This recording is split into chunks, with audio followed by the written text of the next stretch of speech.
All right, welcome to LGBTQIA plus 101.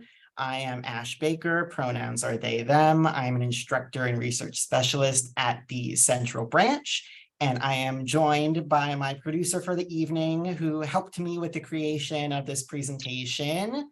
Would you like to introduce yourself? Yes, my name is Caitlin Felder. I am a teen instructor and research specialist at the Savage Branch. My pronouns are she, they. And I'm very happy to be here and very happy to do this during Pride Month. Yes. Okay, so just quick overview of what we're going to be talking about today. I'm going to go over our land acknowledgement that we've drafted as a system. Going to do some context, brief history about Pride since it is Pride Month. And sometimes people are still like, why is June Pride Month for the LGBT community? After that, we're going to go into gender and sex, gender expression, gender identity. That's where we're going to spend the bulk of our time because that is what most people are still having confusion about when it comes to the community and continue to be more visibility, but not always correct information out there. So that's where we're going to spend the bulk of our time, but we are also going to talk about sexuality, including some of those letters in the acronym that you might not be as familiar with, as opposed to just gay and lesbian. And then I'll close out with some resources and we can have questions, discussion. So starting off, our land acknowledgement reads, we want to respectfully honor the Susquehannock Confederation who governed, lived, farmed, and hunted on the land now called Howard County.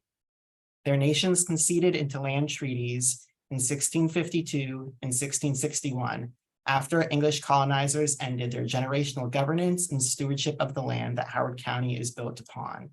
This practice of land acknowledgement is to honor and respect the indigenous inhabitants, both from the past and the present. So this is something that we've started incorporating into a lot of our classes. It is really just a beginning step at recognizing the long history of tension, stripping of rights between people who have colonized this land and people who originally inhabited this land. And the Piscataway Conoy tribe or nation still exists. They are the other nation that kind of overlaps in this area of Howard County and the Baltimore area, as well as the Susquehannock. So we have some links to some Indigenous Maryland resources that I encourage you to check out and educate yourself further. So we're not going to be going super in depth, but with the land acknowledgement, I wanted to recognize first that Two-Spirit, you might see a 2S part of the LGBTQIA plus acronym sometimes. That 2S refers to Two-Spirit, which is a contemporary umbrella term used to describe the gender diversity that has long existed in many Native cultures across North America. Now, this term was created in the 90s so that Indigenous people across the Americas could have a contemporary label to rally around instead of using tribe-specific language, of which there is many that nobody would typically know outside of that tribe, but also not wanting to use the Western English terminology that we have of LGBTQ. So Two-Spirit isn't necessarily a gender identity or an orientation label the way that gay, lesbian, transgender is. It's an umbrella term that really encompasses all of these different ways of being that have historically existed as long as these different Native cultures have existed, but a lot of times were stamped out or attempted to be erased because of whitewashing of history and all those sorts of things. So there is a really great video that I'm going to ask Caitlin to link. If I was doing this in person, I would play it, but since this is going to be a recording, I'm not going to play someone else's video, but I really encourage you to watch it after this to understand more about Two-Spirit. So moving forward to Pride Month and LGBTQ history from a Western United States context. The reason that Pride Month happens in June is because this is the anniversary of the Stonewall Uprising. And so this was just over 50 years, is that right? Am I doing my math correct? So this was 1969, June, I believe it was yesterday, June 28th, that there was an uprising against police brutality at a place called the Stonewall Inn, which was a gay bar in New York City and is now like a historic site. Now, these sort of bar raids were very, very common at the time for this period in the 20th century. And oftentimes the cause of arrest was cross-dressing, of which there is a whole other history that I can go more into in my LGBTQ history class, which will be coming this fall. But so it was not illegal for gay people to assemble in public, but there were a lot of other laws about gross indecency, or, having to wear a certain amount of articles of clothing that align with the gender that you were assigned at birth. Otherwise, you're seen as impersonating another gender and trying to disguise yourself. So these really antiquated laws were used by police in order to justify harassing, tormenting, and limiting the visibility and freedom of queer and trans communities. So there were several other notable instances of uprisings against this police brutality prior to Stonewall, but because of the newspaper coverage and overall visibility that this got, as well as other cultural factors at the time, this was a catalyst for the gay rights movement as we know it today.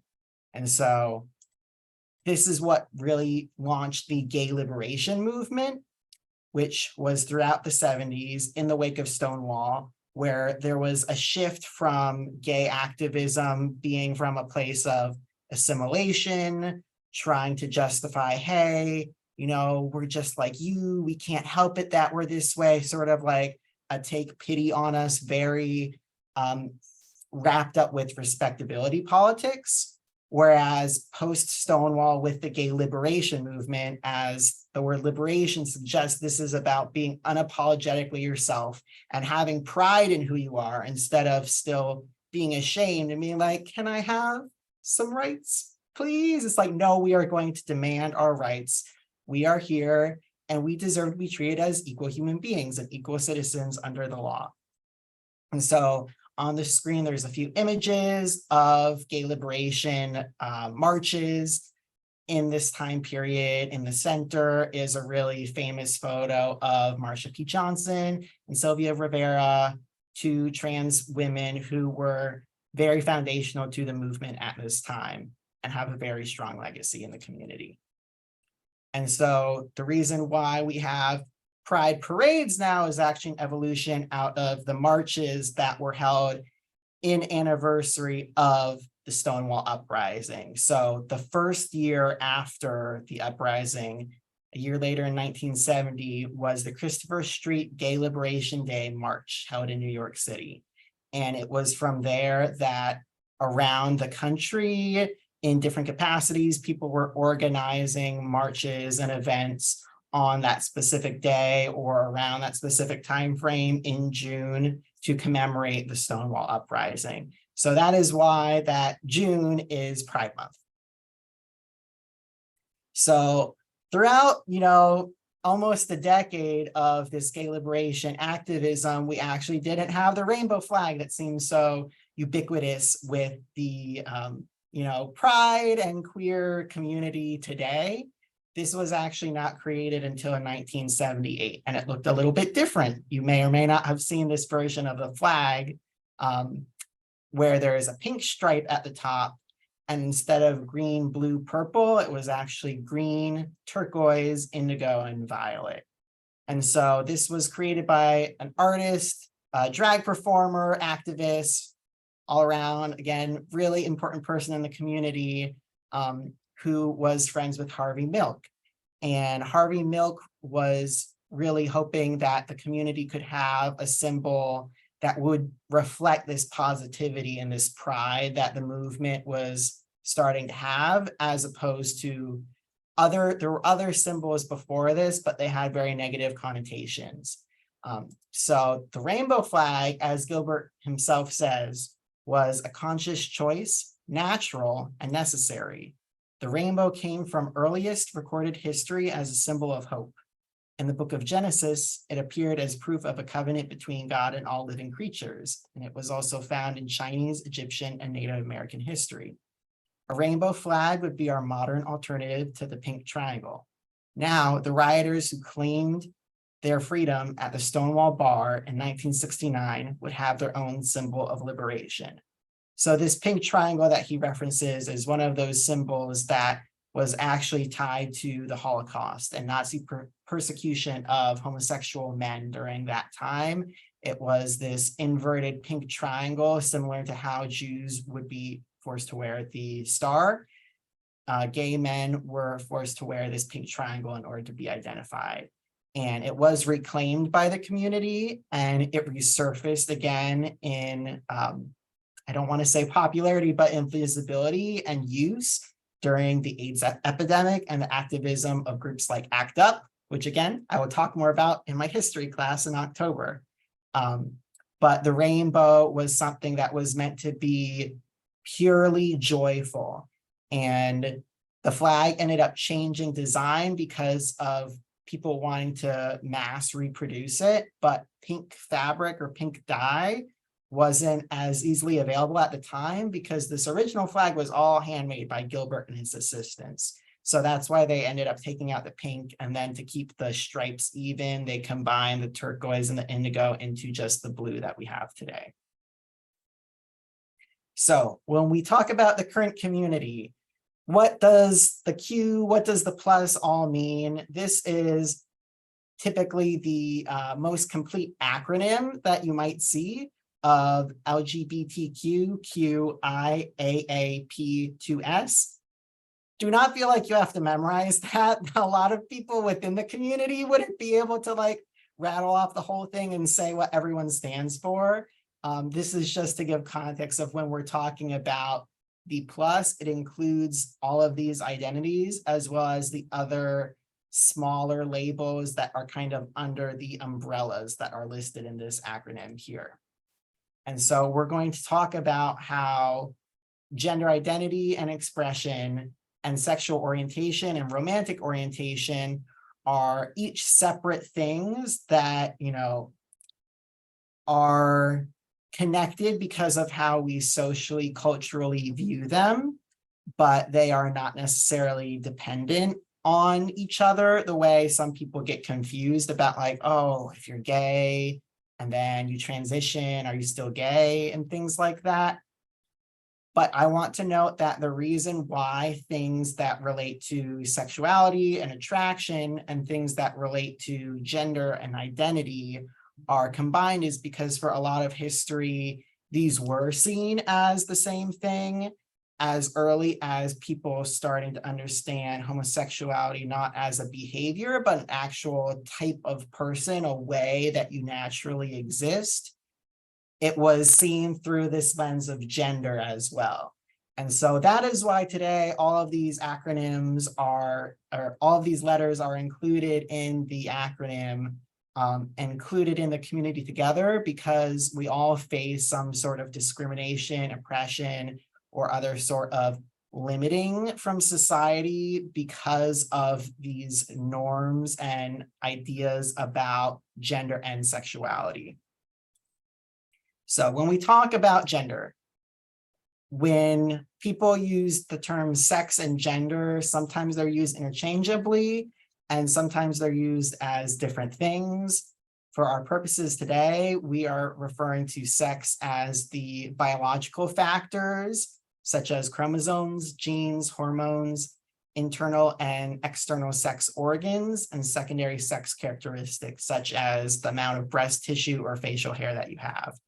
And sex is usually figured out not by all of those things at once, but typically by what the doctor sees in an ultrasound or upon birth. Looking at the overall form of a person, they say, oh, this human being is male or female, and put in one of those categories. And then gender is how sex is perceived in the real world based off context clues such as physical appearance. and is wrapped up in how people are culturally, socially expected to behave based on the designation that they're put into. So you say like, oh, it's a boy, it's a girl, and accordingly, there's all of these cultural expectations of how that person should be raised, how they're supposed to act in the future.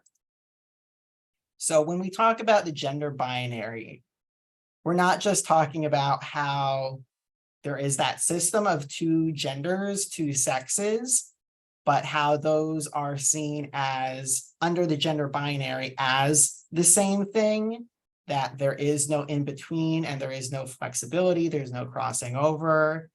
And furthermore, that men and women are distinct groups that have innate fixed differences, that men are this way because they're men, because they're male, and that's how all men are. And then women are this other way because they are female, and that's just how it is. And upholding those two strict categories with strict expectations, gender norms and roles of how those people are supposed to behave based off of those categories, that is seen as necessary in order to uphold society. When you hear people talk about, tearing down social fabric through being gay or trans, it's because there is this gender binary way of thinking that if men don't act this way and women don't act this way, and people, don't stay in their given boxes, then there's going to be a breakdown of society. So there's these two parallel lines that are supposed to run of the sex you're assigned, the gender that goes with it, and then all of the other behaviors, appearances, all of the different things that are considered either masculine or feminine, that either men or women conversely are supposed to embody.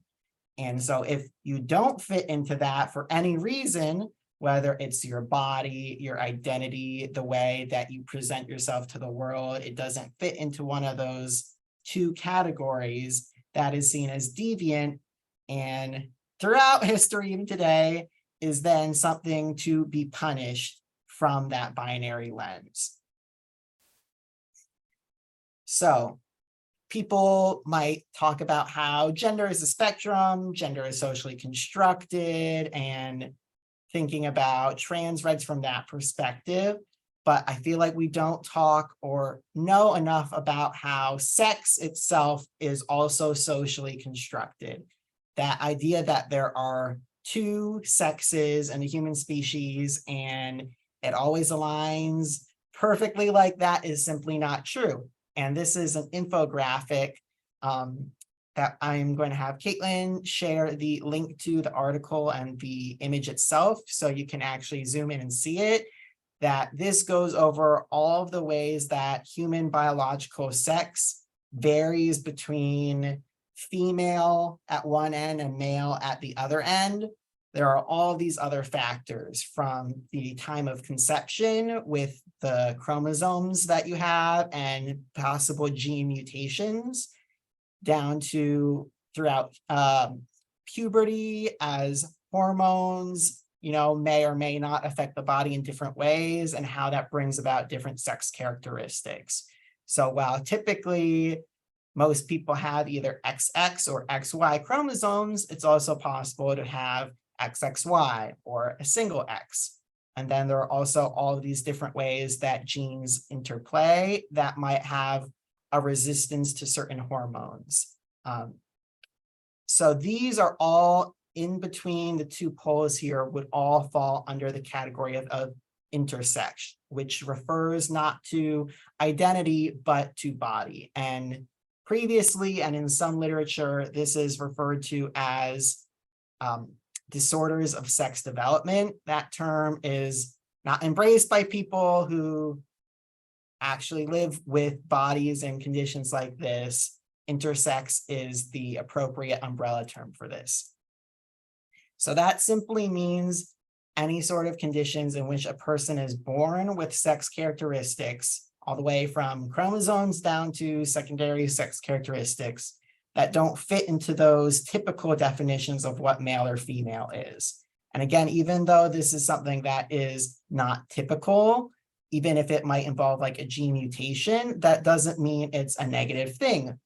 The most negative thing that people might view about any of these conditions would be lack of fertility or complete infertility. But for the most part, people are able to have fully functional, happy lives, regardless of what their body is. But even if, well, so I'm skipping ahead of myself. So some of these conditions are noticeable at birth. Some of them are not. Some present themselves, again, through puberty as hormones begin to affect the body, and it might not go the way that male or female puberty is typically expected. And sometimes people can go their whole lives without even knowing that they have an intersex condition, especially if they don't have kids. So this is a perfectly natural way of bodies existing, but because of that gender binary, because the existence of bodies like this is a threat to that binary system, the medical system has long pathologized any of these intersex conditions. And probably the number one point of intersex activism at this point is advocating for children, infants, to not have unnecessary surgeries that are ultimately cosmetic in order to uphold the gender binary. So thinking about if a child has ambiguous genitalia when they're born, the doctors say, oh, this is going to cause a problem for them. Think about their potential partner in the future. When this is an infant who is born with fully functioning body, but does not fit into our expectations, the parents might not know the actual context of the situation. And so the doctors say, oh, we have to operate on your infant, when in actuality, the procedure would not be necessary. It's something that's being done to uphold the gender binary. So that's the number one thing about intersex rights at this point in time. And the other thing to note is that intersex people may or may not identify as part of the LGBTQ plus community. It is under the umbrella because of that oppression by the gender binary. But intersex people can be straight. They may or may not identify within the gender terms of cis or trans, which we're going to talk about in a minute. They might be non-binary, they might not be, they can be of any identity or expression or sexuality. So this is the intersex flag, which you might see added into the current Progress Pride flag with like the little chevron arrow next to the trans colors. You might see this, that's the intersex flag. So thinking now about gender.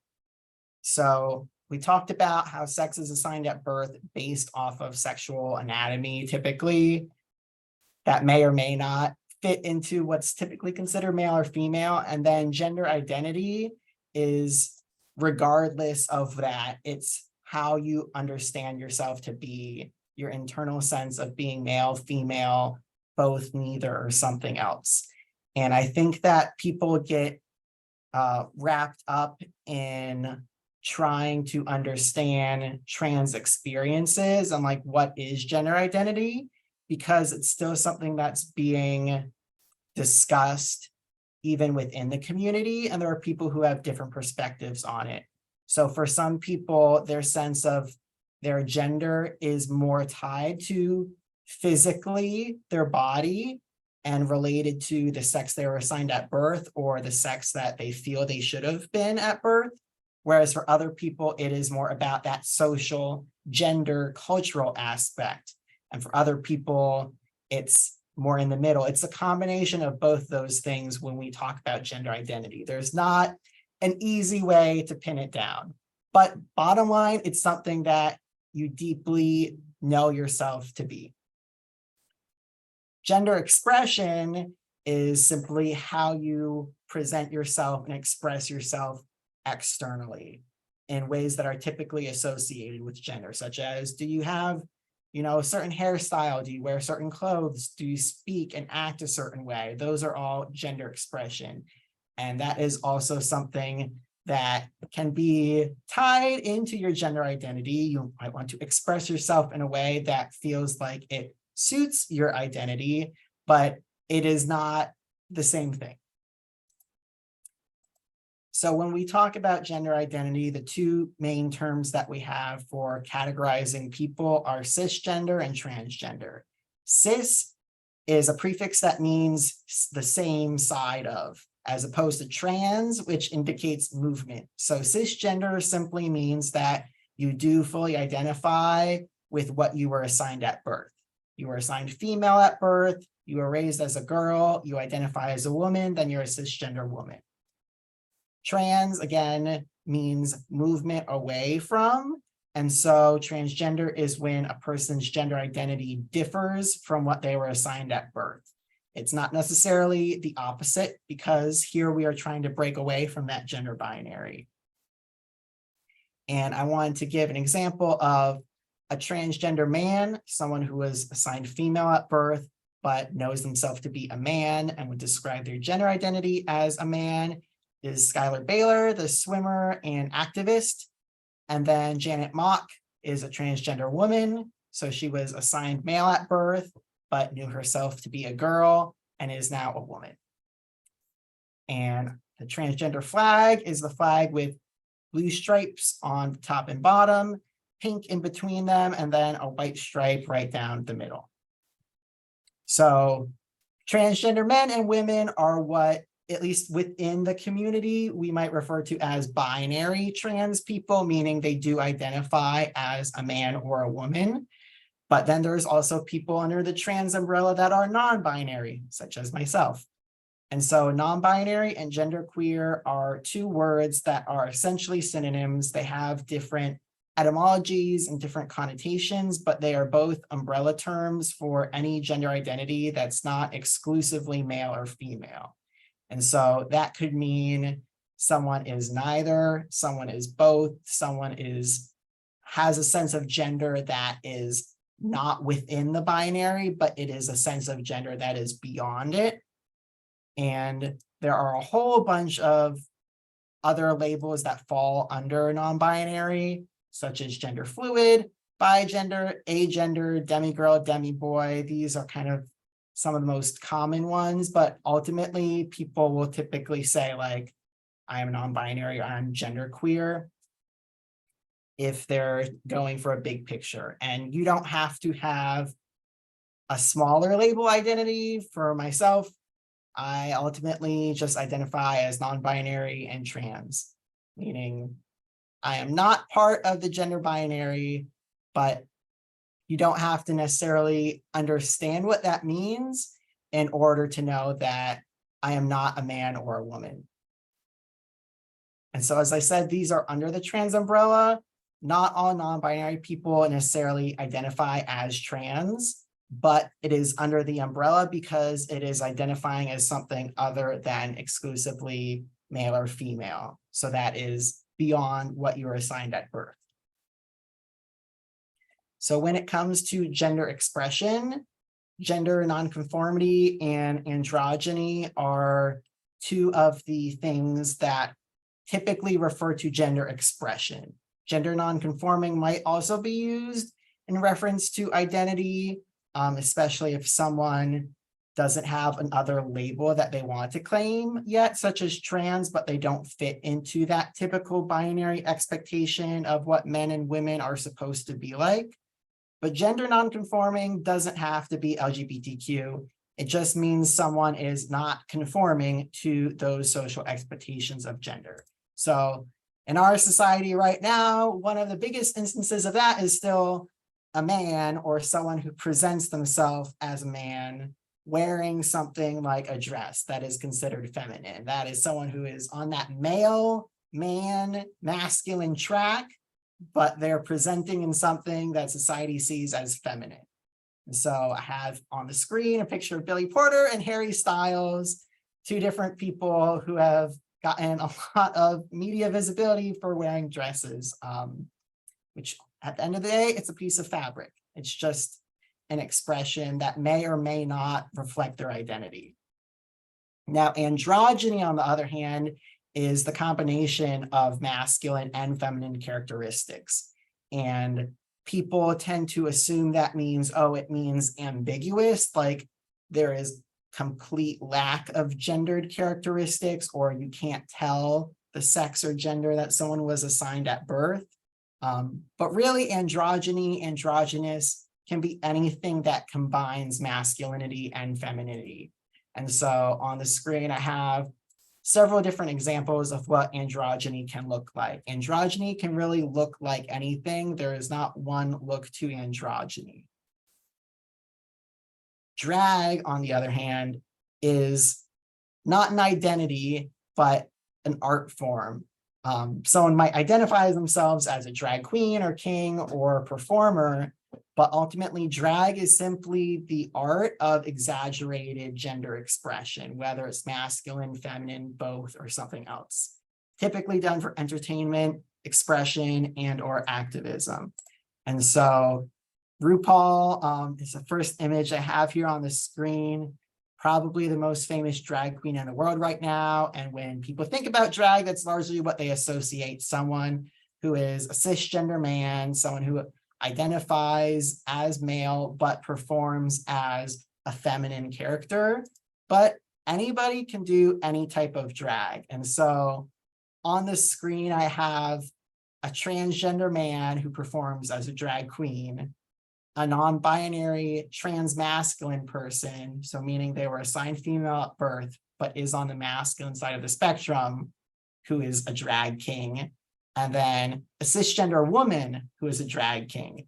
So drag is this whole spectrum, and it can be for any sort of purpose. It can be from, something that's just like really simple, something that's very family friendly, to something that is very provocative, something that's raunchy, just like any other sort of art form like film, stand-up comedy, any other performing art. It can be tailored to any audience and have many different looks.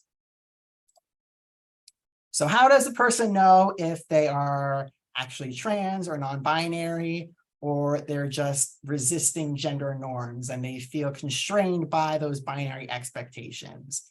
And usually it's a process of a lot of questioning, and typically understanding that you have gender dysphoria and or euphoria is a point of recognizing that it goes beyond just the way that you express yourself externally and is a deep-seated part of who you are. So gender dysphoria is the distress, discomfort, and or unease that comes between that mismatch of your gender identity and how other people see your gender, or your gender identity and the gender you were assigned at birth, or the body that you were born into. So when people say, oh, like, I feel like I should have been born in a different body, and we're going to talk about that language in a minute. This is what gender dysphoria can look like. So there's many different ways to experience dysphoria, and it can be on a scale of like this background hum to something that is so debilitating. You're severely depressed, don't want to leave the house, can't get dressed because there is such that mismatch between who you know yourself to be and the way that you're currently existing or being perceived by other people in terms of those gendered characteristics. And so socially, that can be people using gendered language that doesn't match your gender identity, such as using the wrong pronouns for someone. That is an example of misgendering, or things like ladies or sir or ma'am. If someone calls me, either one of those things, neither of them really feels right to me. That is an example of misgendering. Dead naming refers to using someone's name that they no longer go by. So the name that's on my birth certificate is my dead name, not to be like negative against my parents who named me that, but it's not the name I go by now. So willfully using that when you know that I don't go by that name anymore is an instance of dead naming, and again can be very distressing. And then simply navigating gendered spaces such as clothing stores, restrooms, locker rooms, anything that is segregated by gender, that can bring up a lot of dysphoria, especially if you don't fit in the gender binary at all and there is no space for that. Physical triggers of dysphoria would be feeling disconnected from your outward appearance, such as internally being like, this is my gender, but when I look in the mirror, it doesn't reflect that, or feeling uncomfortable within your own body, regardless of how you actually look. And this may or may not be prompted by clothing. And there can be that intersection of physical and social. Of I might put on something one day, and if I'm lounging around in my house, I feel totally fine with it. But if I'm going to go outside, I'm like, if I wear this particular item of clothing, people are going to read it a certain way with a certain gender, and that might trigger dysphoria. Euphoria, on the other hand, is the feeling of relief, joy, and rightness when your gender identity is affirmed in any of those social or physical ways. So being called the right name and pronouns, or being referred to with other gendered language or non-gendered language that feels affirming to you. Having gender expression choices that feel authentic and being able to express that without fear, from what you wear to whether or not you shave your face, whether or not you wear makeup, how you walk, all of those expression choices can be affirming for your identity.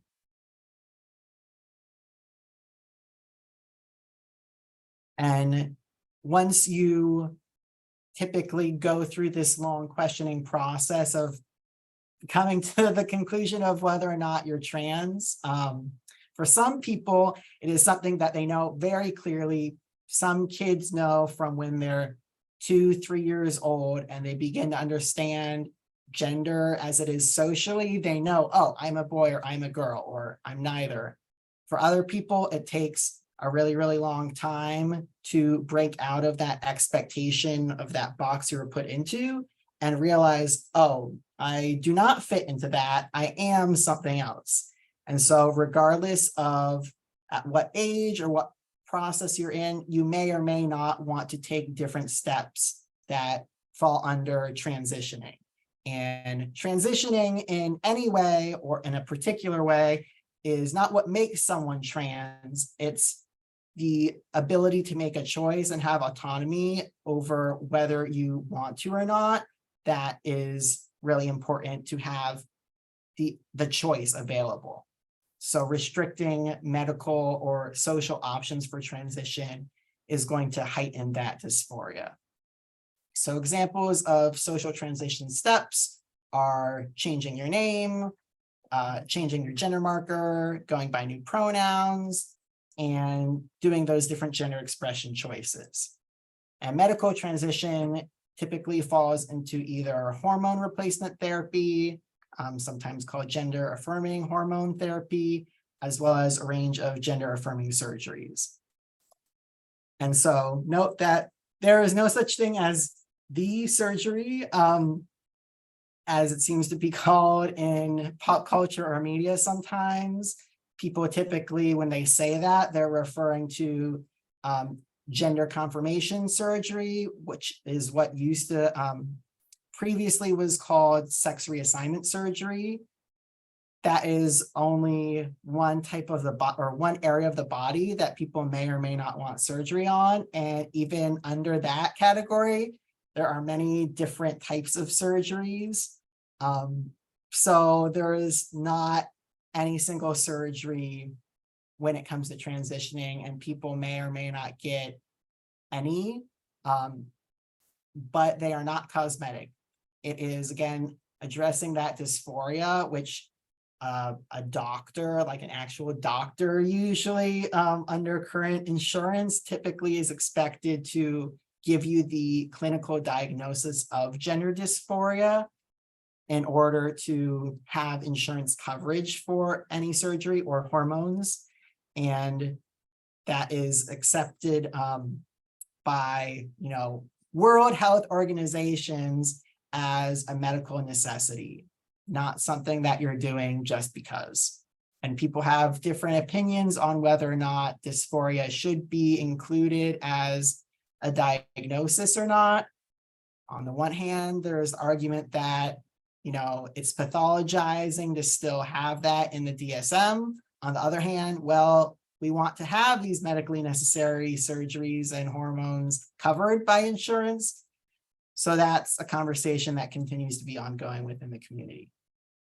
And for children who are pre-puberty or in the middle of puberty as adolescents, there's also the option of hormone blockers in order to delay the natural puberty that their body would be going through, to then allow them to just go through the puberty of their choice by going on hormone replacement therapy when they're old enough. And like many things of HRT and different surgeries, puberty blockers are actually originally for cisgender people. They're for cisgender kids that went through puberty too early. So it is not something that is exclusive to the trans community. It's just the particular way that these medical procedures or therapies are offered is different depending on your gender identity, but essentially it is the same procedure or the same drugs. They're just being used for a different reason. So when it comes to pronouns are a part of grammar. They are not something that's new, but they're relevant to trans and non-binary identities because a lot of times people might use pronouns for you to refer to you that are not actually accurate and do not properly reflect your identity if you're in the middle of transitioning or you are not medically transitioning and you still look like the sex you were assigned at birth, but that does not reflect your gender identity. Being referred to with pronouns that do not reflect your identity to you is not only disrespectful, but it is often dysphoria inducing. So that's why it goes beyond just a basic politeness or something that you feel like you have to do, and something that is about shifting how you are seeing people and trying to see them as their authentic selves as they are expressing to you. So just normalizing the use of pronouns and introductions is probably one of the easiest ways, in my opinion, to start being, more of an ally for trans and non-binary people, because by normalizing it, even if you are cisgender and people get your pronouns right all the time because you look like what you identify as, by normalizing it, it takes that otherness off of those of us who have to say, hey, if I don't say my pronouns are they, them, people are probably going to try to he or she me, depending on how they are reading my gender. And so the onus is on me to say, hey, my pronouns are they, them. Please refer to me that way. Another example of how to say is like when you're getting to know a group, you say, oh, I use blank pronouns. How should I refer to you? Ultimately, you want to know someone's pronouns if you are going to be referring to them with regularity. If it's someone that you are never going to speak to again or speak about again, like just a random person on the street, you do not need to go up to them and ask their pronouns, because that can come across as just being like, hey, what is your gender? Or what are you really? And that is not necessary. This is about respectfully and accurately referring to people that you are going to have some relation to in the workplace, in your social life, in your family, etc. And so if you make a mistake, it is okay. Most people who are trans or non-binary are unfortunately used to being misgendered a lot. The important thing is to try to correct yourself and just move on like nothing happened. So if you say, he told me, oh, sorry, they told me, it was a fun event. Do not focus on yourself and making it a big apology that then it becomes more about you rather than just moving along with the conversation.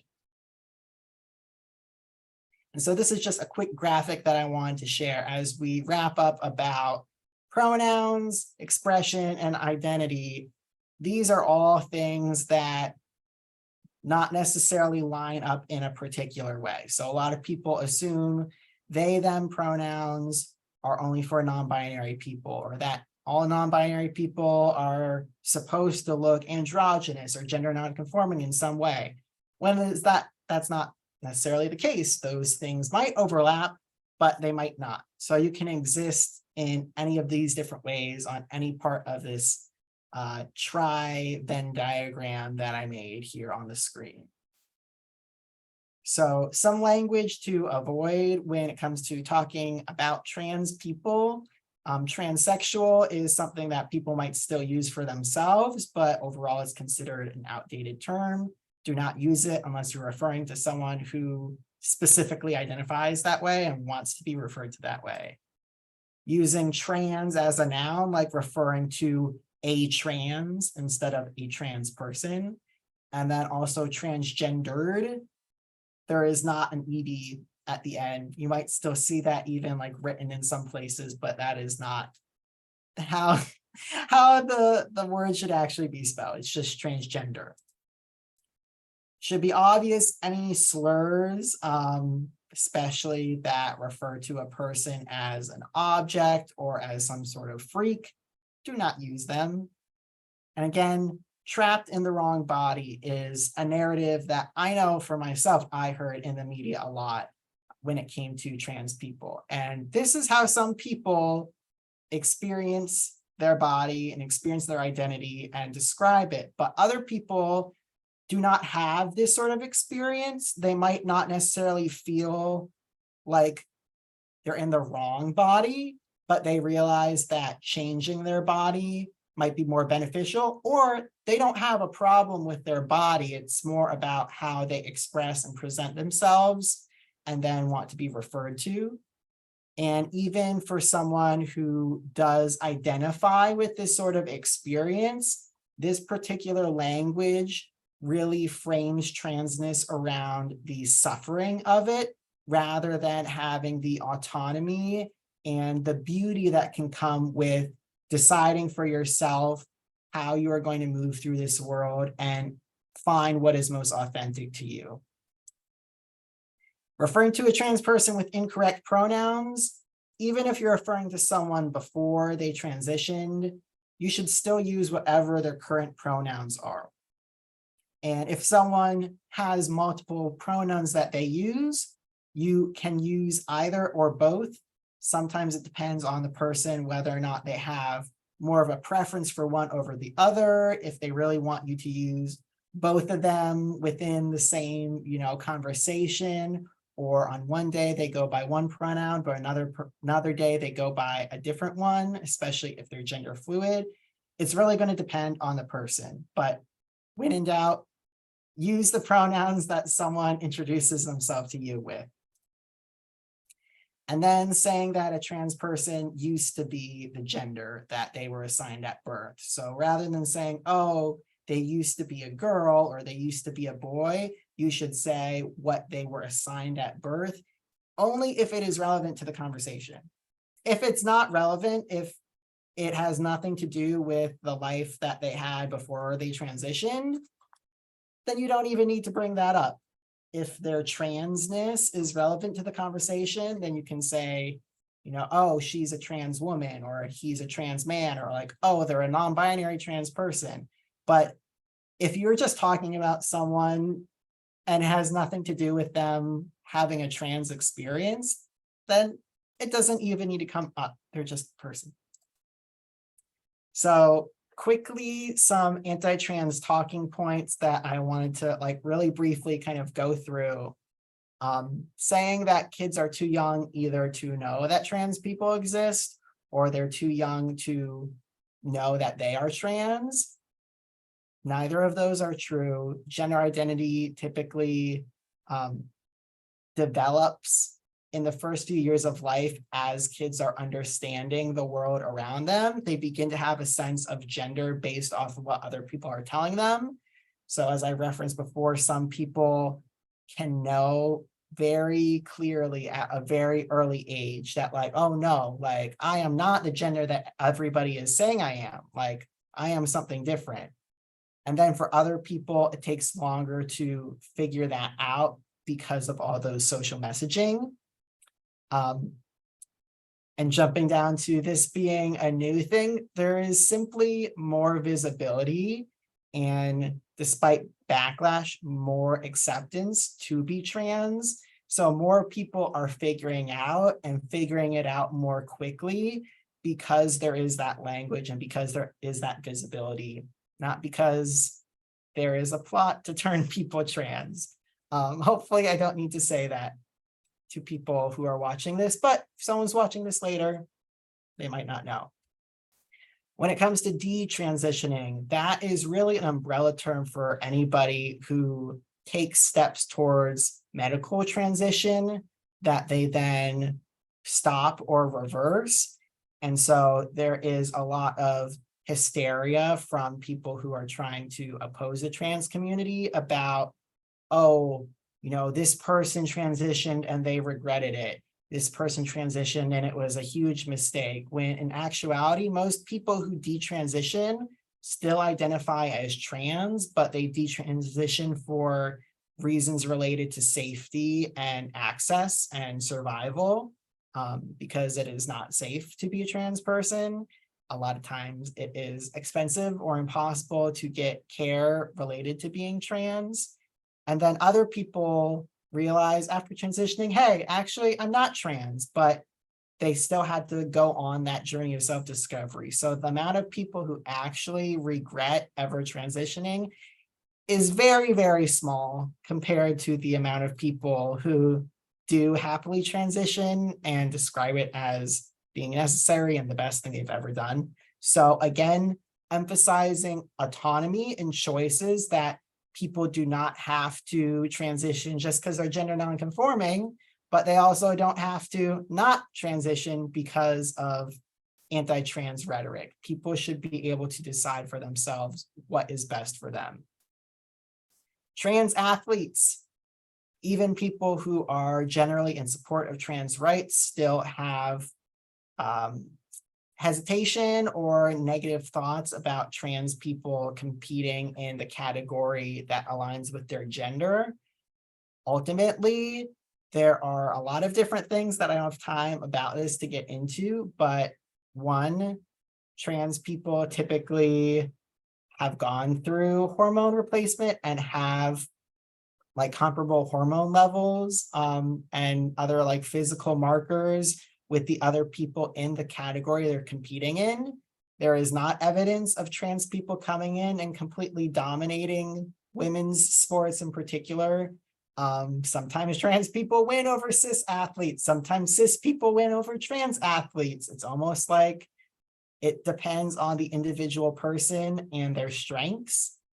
And then there is also the whole issue of trying to police what is allowed in a certain category ends up harming not just trans people, but intersex people, as there have been in the past with cisgender women who have higher natural testosterone levels and have been kicked out of the category for that reason.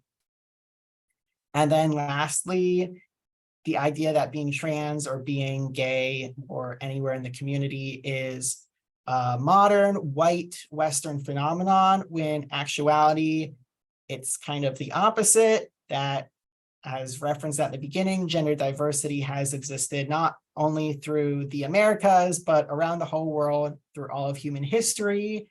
And it is really through Western imperialism that a lot of that was suppressed and that homophobia was spread. So in actuality, homophobia is more of a white Western thing when it comes to like historically, but because of white people in the community still tending to get the most visibility, there is sometimes that perception that it is a white thing. In actuality, anybody can be part of the community. So again, this is something that I would go into more depth if we had more time. but I know I'm trying to get through a lot of information in less than an hour and a half. So the notion that all of these anti-trans talking points are from only one area of the political spectrum is actually not true. A lot of these talking points have actually come from a fringe group of radical feminists, as they describe themselves, on the left side of the political spectrum. And so these people are referred to not by themselves typically, though they might reclaim it as trans exclusionary radical feminists, or TERF. If you see that phrase TERF, that is what it stands for. And that is essentially someone who believes that trans people, especially trans women and trans feminine people, are not women and are a threat against real women. I put in heavy air quotes. And that ultimately all women's oppression comes from the fact that they are female, not from social gender, but from sex as a biological facet of life. And so we refer to this idea as bioessentialism, emphasizing that, you know, women's experiences ultimately goes back to the fact of their biology, which is, in my opinion, and opinion of a lot of people, reductive, because that doesn't take in the full scope and diversity of the many experiences of women and other people. So one of the main concerns that, you know, goes along with TERF ideology is think about the children, which is used in a lot of fear-mongering campaigns, not just anti-trans ones. Think about the children.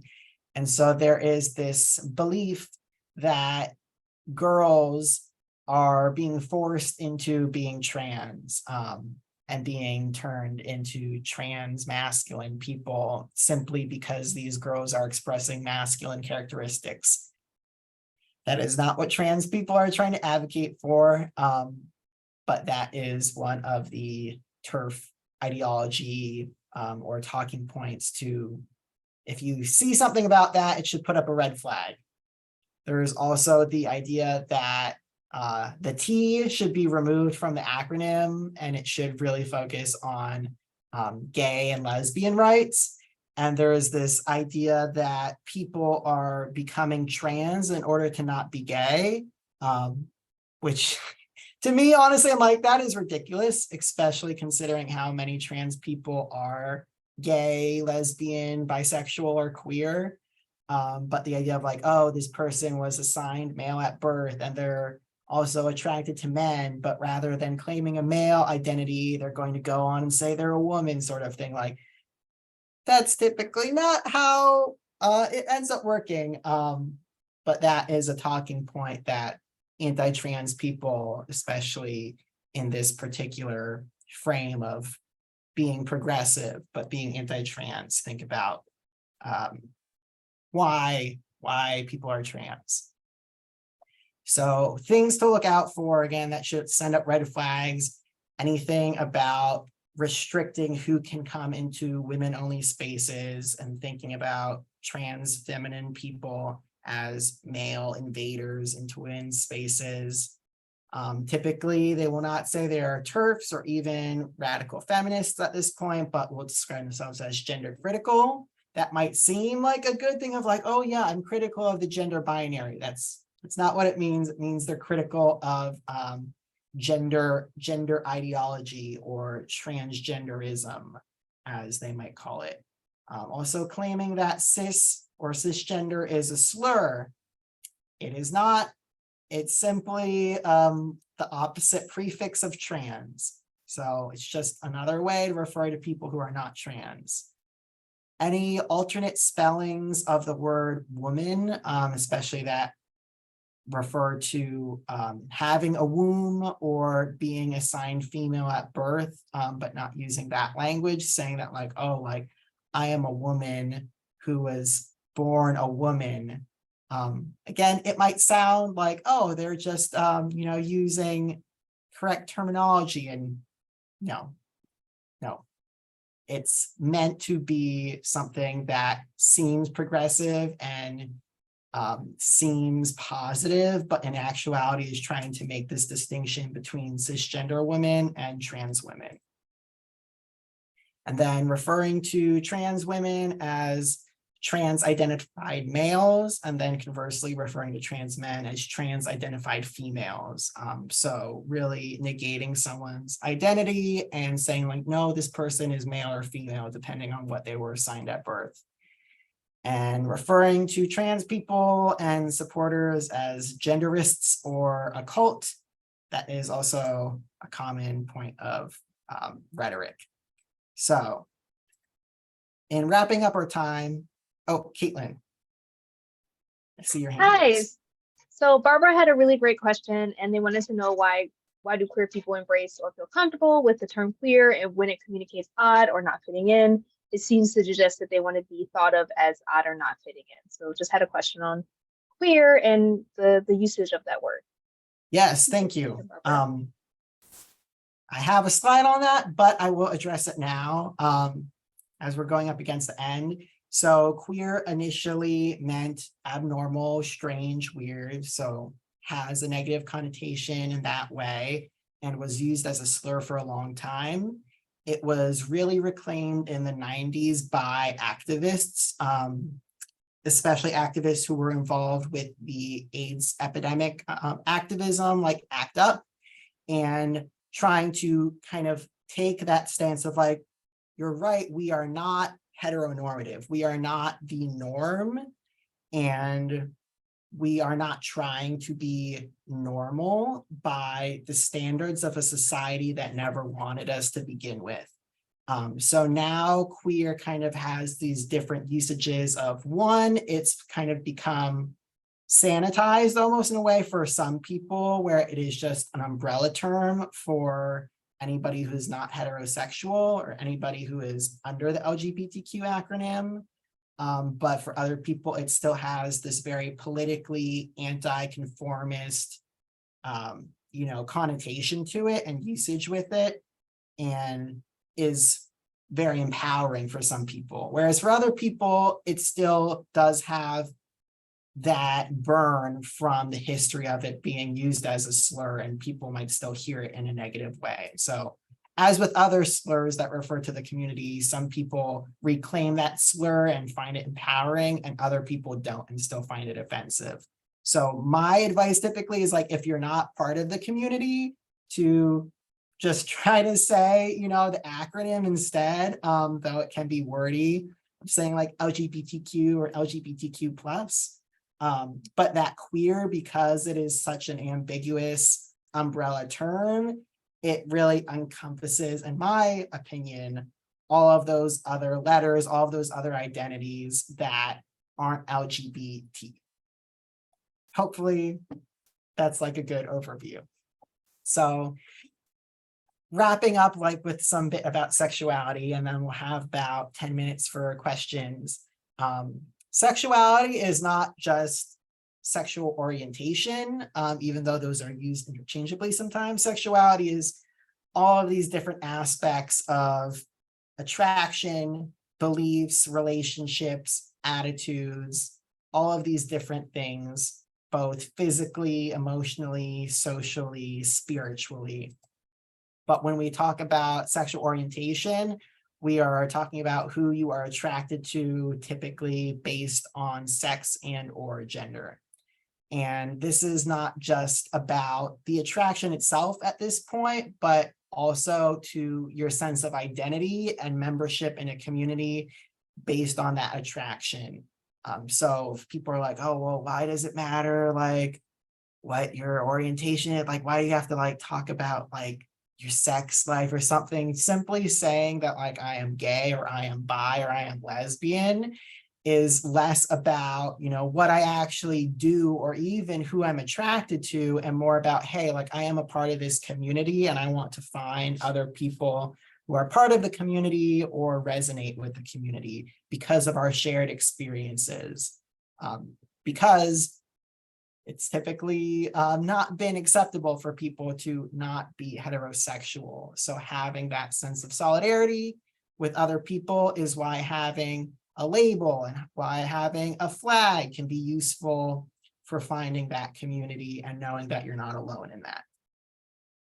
So quick checklist of like, is it a choice? When it comes to sexuality, is orientation, attraction, desire, and arousal that you experience, those are things that you do not choose. Those are just things that you naturally experience one way or another. It is your choice whether or not you want to come out or claim a certain identity, or describe yourself a certain way. You know, you might have all of these feelings inside, but whether you decide to name it and you decide to tell other people, that is a choice you should not be pressured one way or another into making. And also how you live your life, whether you end up acting on those attractions or desires, that is also something that you should have control over and not be coerced or forced into. And while these people typically like want to have their attraction and their behavior and their identity aligned, that's not always the case. So someone might engage in behavior that doesn't reflect what they publicly identify as, or they might not really be attracted to a certain person. And this goes for anybody. You may or may not be attracted to someone. You might still behave a certain way with them. It's really all down to the individual. So when we talk about bisexuality and sexual orientations beyond gay and straight, this is actually the majority of LGBT people, you know, not talking about gender identity, but focusing on sexual orientation. There are actually more people who are bi or somewhere under the bi umbrella than there are people who are exclusively gay or lesbian. And when it comes to the bi umbrella, people might be like, wait, bi is umbrella? I thought that just meant you're attracted to, you know, two genders. In actuality, bisexuality has always had a lot of nuance and depth.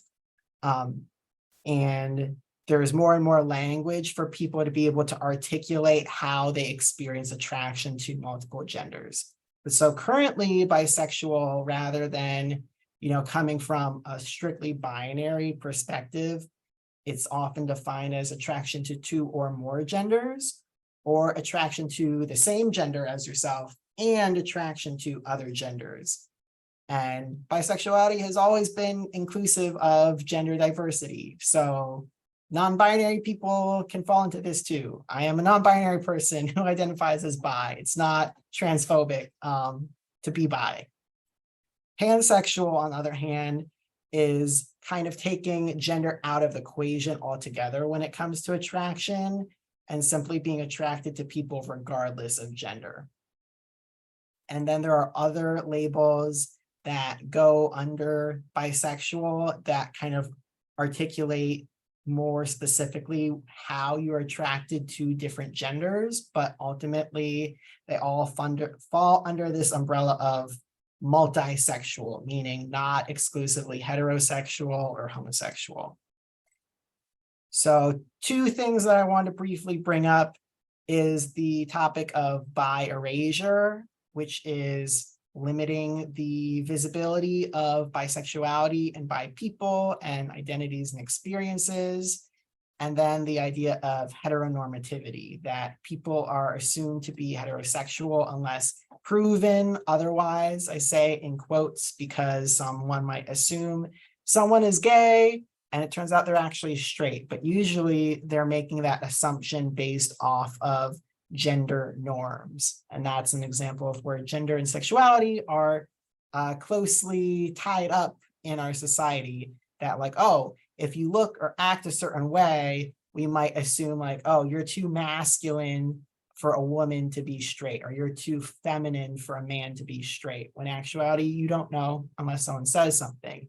But when it comes to people in relationships, this is where like bi erasure and heteronormativity often overlap, that if two people who look like they are different genders are in a couple, they might be assumed to be just a straight man and woman in a heterosexual couple. Like I have a clip art on the screen, but in actuality, one or both of these people might be bisexual or pansexual or queer, and or one or both of them might not actually be a man or a woman, despite what you might think at first glance. So then asexual, like bi means two and pan means all, a is a lack of. So asexual and aromantic are also, again, umbrella terms that refer to a lack of sexual and or romantic attraction, respectively. And so someone can be asexual and aromantic, or they might just be one and then have another identity as well, which I'm going to get to in a second. So common misconceptions about asexuality is that it is simply not having sex, when that is not true. It's not about behavior. It's not the same thing as celibacy or abstinence, but rather it's that attraction and or desire. And not all ace people are repulsed or averse or grossed out by sex. Some people might still engage in sexual intimacy because they like that it brings them emotionally closer to a partner, even if they're not getting the same thing out of it. Whereas other people don't want anything to do with sex whatsoever. And so the book that I have here on the screen, Ace by Angela Chen, is something that we own in our collection here. That even just like reading of a chapter of it, it really got me thinking more deeply of like, what is attraction? What is desire? What do we get out of different sorts of relationships? So it's a lot more complex than you might think. And so whether you're asexual and or aromantic, you can have various types of relationships that might have different forms of intimacy. There is no one right way to have a romantic relationship, for example. And another misconception is that if you're asexual or aromantic, oh, you're just a late bloomer, or like, oh, something is wrong with you, or oh, you'll grow out of this sort of thing, or you haven't met the right person yet. All of these are negating the actual lived experience and identity of people who are expressing themselves to be ace or aro. And then also, just because you're aromantic and you don't experience romantic attraction doesn't mean you don't experience love or that you're heartless. Someone might still want to have a very emotionally intimate relationship with someone or have a life partner, but it's not romantic in the way that we typically consider a romantic relationship to be. So an example might be someone having, someone that they live with, that they do things together with all the time. They may or may not have different forms of physical and emotional intimacy, but they don't consider themselves to be in a romantic partnership. That might be described as queer platonic. And as I was saying, you could be both asexual and aromantic, but you could also be asexual and still be romantically attracted to any variety of people with any sort of romantic orientation. And then vice versa, you might be aromantic, but you might still have a sexual orientation that is gay, queer, straight. So then here, just closing out with the ace flag on the left, which is black, gray, white, and purple. And then the aromantic flag, which is two shades of green, white, gray, and black. So we talked about queer and closing out with ways to make a more inclusive environment for the people that you're sharing space with. As I mentioned before, normalizing pronoun usage, it really is just a way of saying like, oh, hey, like I recognize that you don't necessarily know someone's gender or know what pronouns they want to be referred to just based off of their appearance or their name or the way they speak and so on. So not forcing anybody to tell you their pronouns, but offering yours can help create that safe space, whether it's in person or digitally. Break that habit of assuming that you know what someone is, whether it's their gender or their orientation or the sort of partner that they have. you don't know unless someone explicitly tells you. So that is the internal work of undoing that heteronormativity that takes practice. And using gender neutral language going along with that, this is something that I'm still working on myself, of just defaulting to gender neutral language for people I don't know. And instead of saying like, oh, he or she, to refer to this customer who comes in, even if they look like a cisgender man or woman, you do not know if that is actually how they identify, and you do not know their language unless they tell you. So just defaulting with that singular they for people that you don't know the pronouns of, the same way that you would probably default to they for a hypothetical person. If you're saying like, oh, someone left their wallet, we're going to put it in a lost and found in case they come back to look for it. Using singular they is already in most people's speech. It is only when we are thinking about an actual person that we've already assumed the gender of that it becomes difficult for a lot of people.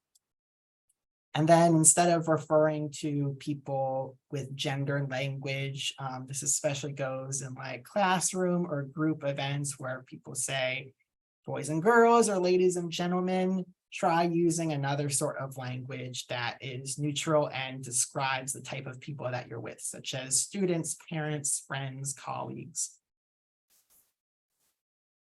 So with that, I want to go over to our questions. Any questions that we have that want to be included with the recording, we can address now. Otherwise, we can stop the recording and then close out any other questions and discussion and final resources.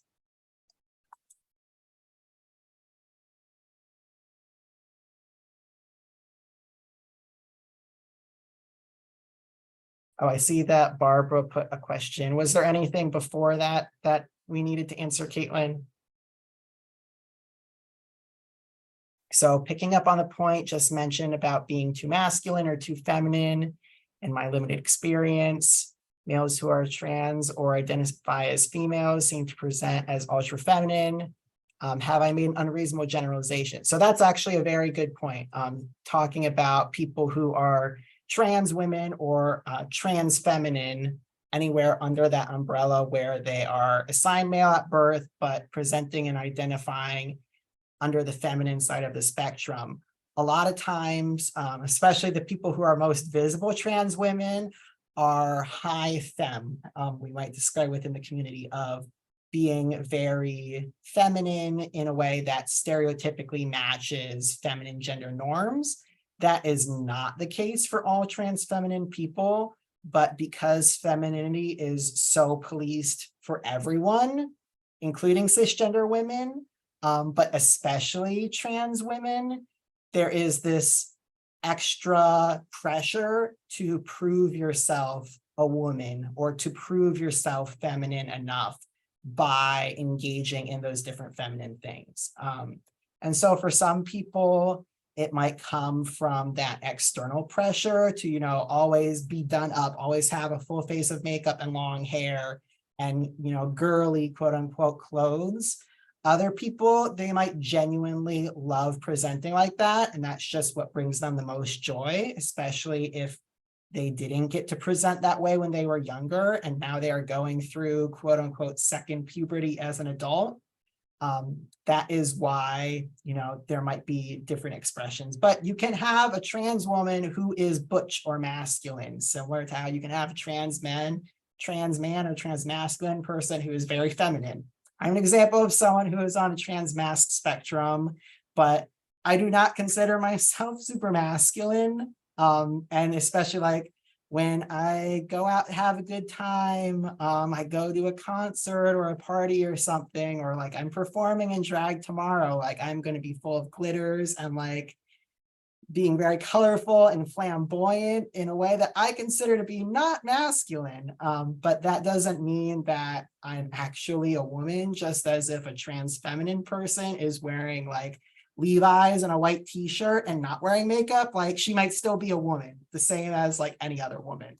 So hopefully that helps with that relationship between expression and identity. Were there any other points? Any questions? Any comments and concerns? And the author of ACE is Angela Chen. Yeah, I typed it out for them, so Okay. everyone has it. And so that's an example of a book that we have here in the Equity Resource Center and Equity Resource Collection. And I also have behind me a little thing of our brave stories, which is the exhibit that's in the photo here on the slide. That exhibit is not up anymore. But this is part of the library system's commitment to equity, inclusion, and diversity over the past several years. So we've increased the amount of books that we have that are related to anything adjacent to EDI, whether it's gender, race, immigration, disability. These books are available to request, online and to check out from any pickup location, but they're all housed together at the central branch. So there's kind of this centralized area to be able to browse through, whether it's fiction, nonfiction, or for any age group. So I really recommend, checking that out. I will include some information about like our book lists and stuff in the email that I send out later. And I've shared it in the chat for anyone who's interested. I posted the adult nonfiction and adult fiction list for everybody. thank you, Caitlin. You are so put together. Thank you. So we have just a few more minutes before this is officially over. If you have any other last questions, feel free to put them. I just wanted to highlight a few local organizations. There is, as of last October, an LGBTQIA plus commission of Howard County under the local government. I am actually on that, not part of the library, just as a community member. And so the meetings are every other month for that. You can find information on the Howard County MD Gov, whatever the website is for the county government. PFLAG of Howard County does great work, and they have a variety of support groups for both people within the community as well as, I think, like parent groups, or something for kids. It's honestly been a minute since like I saw which ones are actively running and which ones are kind of archived. HOCO Pride is going to be in October, which is LGBT History Month. As I referred to, I am having an LGBT history class that will go throughout, all the way to the Middle Ages up to the 21st century, of like a broad overview of how language and ideas and the movement has evolved over time. So watch out for both of those things. CARY, Community Eyes of Rainbow Youth, Dear Friends, are specifically advocating for students and staff within the school system in Howard County. And HCPSS Pride, led by the current LGBTQIA plus initiative specialist, Danielle Dupuis, is largely supported by CARY, and they have events throughout the school year. Caitlin, did you have someone? Yeah, I just wanted to share. Amy wanted to know if we could also send out a link for the video once it's posted. So if you have any idea of how quick that will go up, I figured I would let you share it. Yes, I don't know how long it's going to take me to go through like the captions and then like get it like officially prepared. But I am going to send it out to everybody who registered for this webinar, whether they attended tonight or not. So you will get that at some point in the future, even if it's like a month or so from now. And I just want to say it's 8:29 right now. I posted the resource Dropbox. So Ash is very thorough and very great at what they do and post it. And that is a nice Dropbox full of an amazing plethora of resources for everything you can need. And then also we have a class survey. So if you wanted to leave some good comments, some well wishes, oh my God, this was so great, we'll take them all, even if we'll take some critiques too. So just go ahead and fill out that survey. We're still gonna, I guess, do you want to finish? Do you want to end here? Either way, the class survey is up, so. Yep, I was just going to then mention a few other groups that do work, not necessarily just in Howard County, but including in Howard County, our Unmatched Athlete, who do sports and fitness programs such as free like rock climbing days for LGBTQ youth, both little kids and teens. And then for your more legal issues, Trans Maryland and Free State Justice are two statewide organizations that do really important work as well. So